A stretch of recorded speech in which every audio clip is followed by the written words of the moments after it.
নমস্কার শ্রোতা বন্ধুরা, আজ ঋতধারা মনোরমা সাধু ইউটিউব চ্যানেলে সকলকে স্বাগত জানাই। আজকের গল্পের নাম বড় বাগদিনী। লিখেছেন সকলের প্রিয় লেখক বিভূতিভূষণ বন্দ্যোপাধ্যায়। ওর নাম বড়, এর মানে বলতে পারবো না, সবাই ডাকে বড় বাগদিনী বলে। একটু মোটা সোটা, কুচকুচে কালো, আঁটো সাঁটো গড়নের, বয়স 40 থেকে 50-এর মধ্যে। এই পাড়াতেই বামুন বাড়ি বড় কাজ করত, বাইরের কাজ, কারণ বাগদিনীর হাতের জলে কোনো কাজ হবে না। গোয়াল গোবর করা অর্থাৎ গোয়াল পরিষ্কার করাই ছিল তার প্রধান কাজ। বিচুলি কেটে গরুকে যাব দিত, উঠোন ঝাঁটও দিত। একদিন শুনলাম বড় মুখুজ্জে বাড়ির কাজ ছেড়ে দিয়েছে। মুখুজ্জে মশাই নিজেই এসে আমার কাছে নালিশ করলেন, বললেন, তুমি তো পল্লী মঙ্গলের সেক্রেটারি, এর একটা বিহিত করো। কি ব্যাপার হয়েছে কাকা? সেই বড় বিটি আজ কোথাও কিছু না কাজে এলো না আমার বাড়িতে। এক হাঁটু হয়ে রয়েছে গোয়াল, থই থই করছে উঠোন, আর বিটি কিনা স্বচ্ছন্দে বললে আমি কাজ করব না। ছোট লোকের এত বড় আসপদ্দা আর সহ্যি হয় না। বলি, যাই দিকি বিভূতির কাছে একটা বিহিত এর করো দিকি বাবা। কাজ ছাড়লো কেন হঠাৎ, তা কিছু জানেন? কি করে জানবো বাবা? কাল বললে আমার তামাক পোড়া খাওয়ার পয়সা আলাদা দিতে হবে, তাই বললাম 3 টাকা করে মাইনে, আবার তার ওপর তামাক পোড়া খাওয়ার পয়সা, পারবো না। তাই বাবা, এর কি করা যাবে পল্লী মঙ্গল থেকে বলুন? আপনার পয়সা কড়ি নিয়ে সে তো আর চলে যায়নি। আমি কি করব বলুন কাকা? আমার দ্বারা কিছু হবে না। তা হবে কেন? তা কি আর হবে? ছাই ভস্য কি সব মাথা মুন্ডু লিখতেই শিখেছ? গায়ের কোন উবগার কি তোমায় দিয়ে হবে বাবা? তা হবে না, সে বুঝতে পেরেছি অনেক দিন। মুখুজ্জে কাকা অপ্রসন্ন মুখে চলে গেলেন। কি করব আমি নাচার? পল্লী মঙ্গল সমিতির সেক্রেটারি তো আর নবাব নাজিম খানজা খাঁ নয় যে যাকে তাকে ধরে নিয়ে এসে যে কোনো অপরাধে গর্দান নেব। আমি কি করতে পারি বড় বাগদিনীর? হঠাৎ বড়র সঙ্গে একদিন গোপালনগরের পথে দেখা। একটা ভাঙা চুপড়ি কাখে সে বাজারে যাচ্ছে, পরনে শত ছিন্ন মলিন বস্ত্র। বললাম, কি বড়, ভালো আছো? বড় থমকে রাস্তার এক পাশে সরে গিয়ে দাঁড়ালো জড়সড় হয়ে আমায় পথ দেবার জন্যে। যদিও তার কোনো প্রয়োজন ছিল না, পথ দুজনের পক্ষে যথেষ্ট চওড়া। বললে, বাবু, আমাকে কাঠ দেবেন একখানা? কাঠ? কি কাঠ? বাবু, সেই রেশম কাঠ। বুঝলাম। তোমার নেই? না বাবু, কে এনে দেবে? মোদের কথা কি কেউ শোনে? কাপড় নেই, এই দেখুন এই কাপড়খানা। বড় আঁচলের অংশটুকু আমার সামনে মেলে ধরলে। বললাম, থাক থাক, ও দেখাতে হবে না, দেখেই বুঝতে পাচ্ছি। কথাটা তখনই মনে পড়ে গেল। বললাম, আচ্ছা, মুখুজ্জে বাড়ির কাজটা ছেড়ে দিলে কেন হঠাৎ? মুখুজ্জে কাকা সেদিন বলছিলেন। বড় আমার পাশ কাটিয়ে যাবার চেষ্টা করে বললে, সে বাবু আর আপনার সামনে বলবো না। একটু এগিয়ে গিয়ে পেছন ফিরে আমার দিকে চেয়ে বললে, ওনার মতি গতি ভালো না বাবু, এই একটা কথা আপনাকে বললাম। বড় চলে গেল। ব্যাপার কি? মুখুজ্জে কাকা কি বড় বাগদিনীর কাছে প্রেম করতে গিয়েছিলেন উভয়ের এই বয়সে? বিশ্বাস তো হয় না। মরুগ্গে, পরের কথায় দরকার কি আমার। পৌষ মাসের প্রথমেই ভীষণ শীত পড়ল। একদিন রাত 10টার পর ওপাড়ার হাজারি ঘোষের বাড়ি থেকে ভাগবতের কথকতা শুনে ফিরছি। এমন সময় পায়ে চলা মাটির পথের ধারে একখানা কুঁড়ে ঘরের দাওয়ায় কে শুয়ে আছে দেখে সেখানে থমকে দাঁড়ালাম। এ পাড়ায় আমার যাতায়াত খুবই কম, তার ওপর বহুকাল গ্রামে না থাকার দরুন কোনটা কার বাড়ি চিনি নে। এগিয়ে গিয়ে বললাম, শুয়ে কে? কে? বাবু, আসুন। কনে গিয়েছিলেন এত রাত্রি? আমি বড়। ও, এই তোমার বাড়ি নাকি? হ্যাঁ বাবু। এর কি আর বাড়ি বলে? ওই কোনো রকমে আছি মাথা গুজে।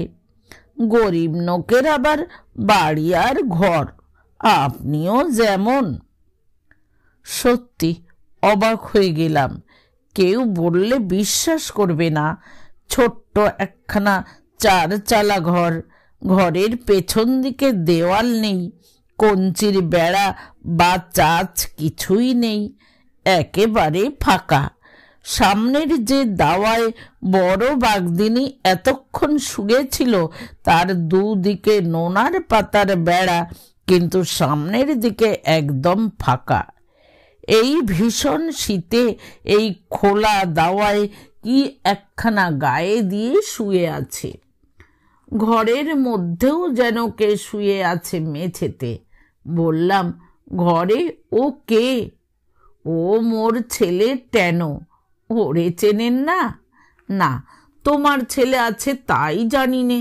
কত বড়? তা বাবু 70-এর মুখে ছাই দিয়ে বড় সড়ো হয়েছে। কত তা কি মোরা জানি? এই পাড়ার রাখাল, সবারই গরু চড়ায়। বেশ, এইবার আমার নজর পড়ল বড় যেখানে গায়ে দিয়েছিল সেই কাপড়খানার দিকে। থলের চট বলেই মনে হওয়াতে জিজ্ঞেস করলাম, গায়ে দিয়েছ কি ওটা? এখানা বাবু কম্বল। কি রকম কম্বল? 8 বছর বনগা থেকে এনে ডাক্তার বাবু বিলি করলেন। এর মধ্যে তুলো পোড়া 5খানা মোদের গায়ে বিলি হয়ে এলো। গভর্নমেন্ট থেকে নাকি বিলি হয়ে এলো। কি জানি বাবু, আপনারাই জানেন। মোরা কি খবর রাখি বলুন? দিলে একখানা, নিলাম। তা বাবু, একখানা কাপড় পাবো না? মুসলবে বেরোবার উপায় নেই। গ্রামের লোকে কি করে জীবন কাটায় ভালো করে দেখিনি কোনো দিন। আজ একে দেখে তা বুঝলাম। এই শীতে একখানা থলের চট গায়ে দিয়ে বাইরে শুয়ে যে আছে, তার কালি নিউমোনিয়া যদি হয় এ বছরের এই ভীষণ শীতে, তবে কোন ডাক্তারখানা থেকে এদের ওষুধ আসবে? দিন কতক পরে গ্রামে বাঘের উপদ্রব হলো। প্রতি বৎসরই শীতকালে বাঘের উপদ্রব হয় এ অঞ্চলে। লোকের গোয়াল থেকে গরু বাছুর নেয়। রাত্রি চড়া গরু তার পরের দিনের আলো হয়তো আর দেখে না। এবছর উপদ্রবটার বাড়াবাড়ি দেখা গেল। দিন দুপুরে দক্ষিণ মাঠের বেগুনের ক্ষেতে কি নোয়ালি দিঘির পাড়ের জঙ্গলে চুয়োডাঙ্গার রাস্তার অশ্বত্থ গাছের তলায় বাঘকে শুয়ে থাকতে দেখে চাষি কি পথ চলতি লোকে ফুটফুটে জ্যোৎস্না রাতে ইছামতির ধারের বাঁশবনের পথ দিয়ে শীতে জেলে মাছ ধরে নিয়ে তেঁতুলতলার ঘাট থেকে বাড়ি ফিরছে। মস্ত বড় বাঘ, অবশ্যই শীতে জেলের বর্ণানুসারে। রাস্তা জুড়ে শুয়ে আছে, জনপ্রাণী নেই তেঁতুলতলার ঘাটের পথে। বাঘও নড়ে না। শীতে জেলের ন যজৌ ন তস্থৌ অবস্থা। তারপর বাঘটা হঠাৎ লাফ দিয়ে পাশের ঝোপে কেন পালিয়ে গেল সেই জানে। একদিন তো আমারই বাড়ির পেছনে বাঁশবনে সন্ধ্যা রাতে ফেউ ডাকতে শুরু করলো। হাট থেকে ফিরবার পথে বড় বাগদিনীর ঘরের পাশ দিয়ে এলাম ওকে বাঘের কথাটা বলে সতর্ক করে দেবার জন্যে। জ্যোৎস্না উঠেছে সন্ধ্যার অল্প পরেই, তেমনি শীত। বড় দেখি দাওয়ায় শুয়ে আছে, মাথার কাছে একটু করে ঘুঁটের আগুন, একেবারে লেপ মুড়ি দিয়ে শুয়ে আছে। কি বড়, এত সকালে শুয়ে পড়েছ? বাবু আসুন, বড্ড জ্বর এলো দুপুরবেলা, আজ আর হাটে যেতে পারিনি, চটখানা মুড়ি দিয়ে পড়ে আছি। তোমাকে এলাম একবার সাবধান করে দিতে, বাইরে এরকম শোয়া ঠিক না। কাল তো আমার বাড়ির পেছনের বাগানে বাঘ ডেকেছে, তোমার ঘর আরো বনের মধ্যে। বাবু কিছু হবে না, বাঘে মোদের কি করবে, ও ভয় নেই মোদের। তা থাকলে কি আর 12 মাস এই ফাঁকা জায়গায় শুতে পারি? ও মোদের সয়ে গিয়েছে, ভয় ডর থাকলে কি মোদের চলে? একদিন পরের কথা, সকালবেলা হই হই ব্যাপার, সবাই ছুটছে ও পাড়ার দিকে। বড় বাগদিনীকে নাকি শেষ রাতে বাঘে মেরেছে, সঠিক খবর কেউ দিতে পারে না। ব্যাপার কি দেখবার জন্য ছুটলাম ও পাড়ার দিকে। গিয়ে দেখি বড় বাগদিনীর ঘরের উঠোন লোকে লোকারণ্য। বড় বাগদিনীর গলা সকলকে ছাপিয়ে উঠেছে। সে হাত পা নেড়ে কি একটা বর্ণনা করছে সকলের সামনে। আর সেই জনমণ্ডলীর মাঝখানে বড় বাগদিনীর দাওয়ার ঠিক সামনের উঠানে একটা বড় গুলবাঘ মৃত অবস্থায় পড়ে আছে। বড় বাগদিনী নাকি বাঘটাকে গত শেষ রাতে কাস্তে বটি দিয়ে মেরেছে। জিজ্ঞেস করলাম, কাস্তে বটি দিয়ে অত বড় বাঘটাকে? তখন বড় আবার আমার দিকে ফিরে তার কাহিনী গোড়া থেকে শুরু করলে। সত্যি সে বাঘটা মেরেছে এবং বটি দিয়ে মেরেছে। শেষ রাত্রে বাঘটা ওর ঘরের পেছনে এসে হাঁক পাড়ে। বড়র ছেলে ঘর থেকে ভয়ে চিৎকার করে উঠতেই বড়র ঘুম ভেঙে যায়। ছেলেকে বাঘে ধরেছে ভেবে ও দাওয়ার কোণ থেকে কাস্তে বটি নিয়ে বাঘের ঘাড়ে পড়ে। বাঘ আসলে তখন ধরেছে ওদের সেই ধাড়ি ছাগলটাকে। অন্ধকারে দেখাই যাচ্ছে না বাঘে ছাগল ধরেছে না ছেলে ধরেছে। কাস্তে বটি দিয়ে বাঘের ঘাড়ে মরিয়া হয়ে নির্ঘাত ঘা কত কোপ দিতে বাঘ সেখানেই ঘাড় কাত করে মুখ থুবড়ে পড়ে যায়। এই হলো বড় বাগদিনীর বর্ণনা। ভিড়ের মধ্যে মুখুজ্জে কাকা ছিলেন। তিনি বললেন, তোর একটু ভয় করলো না ওর সামনে যেতে? বড় বললে, মোর কি তখন জ্ঞান ছিল দাদা ঠাকুর? মোর আজ 2 দিন জ্বর। ওই উনি আমার দিকে আঙুল দিয়ে পরশু দেখে গিয়েছেন। বাঘ হ্যাকর হ্যাকর করে উঠল, তাও শুনলাম জ্বরের ঘোরে। মোর ছেলে চিৎকার করে উঠল, তাও শুনলাম। জ্বরের ঘোরে ভাবলাম মোর ছেলেটাকে বাঘে ধরেছে। তখনই কাস্তে বটি কোণ থেকে তুলে নিয়ে ছুটে গিয়ে ঝাঁপিয়ে পড়েছি। মোর তখন জ্ঞান গম্যি নেই।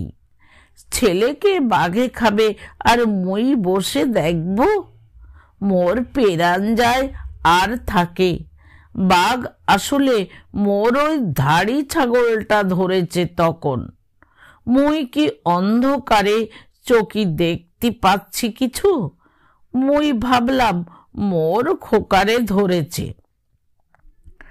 ক্রমে ভিড় আরো বাড়তে লাগলো দেখে আসবার উপক্রম করছি, এমন সময় বড় বললে, বাবু একটা কথা, মোর কাপড় একেবারে ফালা ফালা হয়ে গিয়েছে বাঘের সঙ্গে হুড় যুদ্ধ করতে।